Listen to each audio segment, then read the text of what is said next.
Hey everyone, today we'll see a brother who wishes his sibling would just disappear.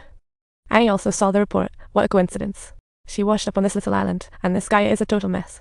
Different families confront all sorts of troubles, and the actions of the U.S.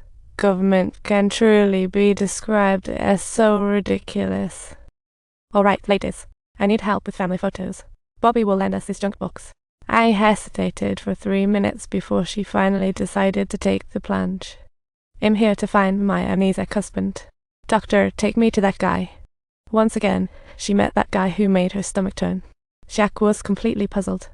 Annie presented a meticulously prepared fake marriage certificate, clearly showing Jack she was ready. Right before he tried to leave, she hit him with the truth bomb. She pretended to be in a tough spot and asked, "Don't you remember that cartoon cat picture on my bed?" With the doctor's eager gaze, she quickly checked his right leg. "Hey, do you have a daughter or what?" Worst case scenario, that tattoo was spotted by Annie when Jack was changing clothes, and she never thought she'd need it today. The evidence was overwhelming. Jack questioned everything as Annie dragged him back to her home after a half-fired, "Is it my time to shine?" He walked into the room where the kids were all set for action. Seeing these women yell "Dad," Jack tried to recollect any memory about them. But he found himself coming up empty. Then Annie gave him the Superman summary of how busy she was. "Are you still working? Do you think we can get compensation?" The reality hit Jack like a ton of bricks. He rushed to the bathroom to chill out, but that open window made him think about escaping. Just as he was preparing to raise his hand to hail a taxi by the roadside, he was unexpectedly caught red-handed.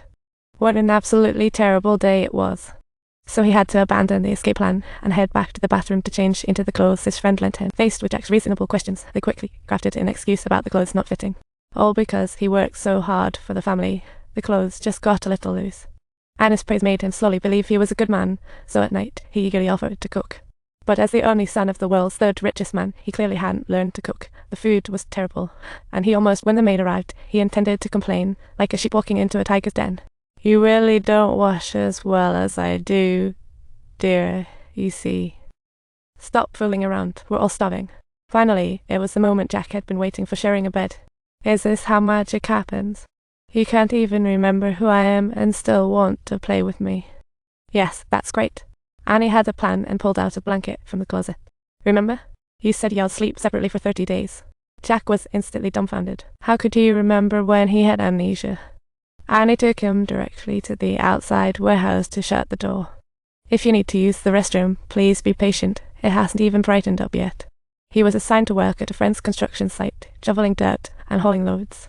For Jack, who was pampered from an early age, this was torture. "Adaba, can you do it?" He was enraged by their mockery and unleashed unprecedented power. "Alibaba, don't record me, because I'm not filming." When he returned home after work in the afternoon, his body was utterly exhausted, and he collapsed onto the cozy couch. At this moment, Annie pretended to show concern, but then she promptly pulled out her shopping list. Though so, he ultimately lost himself in Anna's compliments and dragged his tired body to the supermarket. Over the next few days, he gradually adapted to the high-intensity labor, and his co-workers began welcoming this new teammate.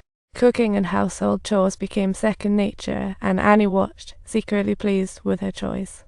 That brief interaction changed her impression of Jack a bit, but she still couldn't fully trust him.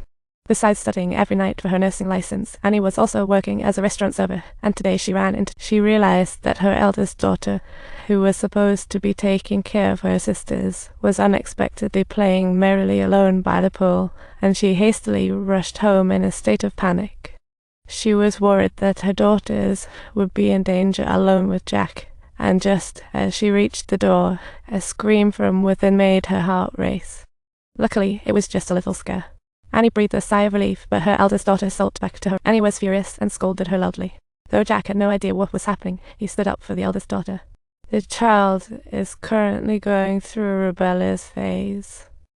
Approaching her like that will only make matters worse," he said, clearly having settled into the fatherly role wholeheartedly. Annie realized her comment was off, but Jack stormed out in anger. When she returned in the evening, after cooling off, Jack calmed down and Annie apologized. In the cramped room, they faced each other, discussing future plans and bonding over shared experiences. Don't forget to subscribe to our channel for more exciting content.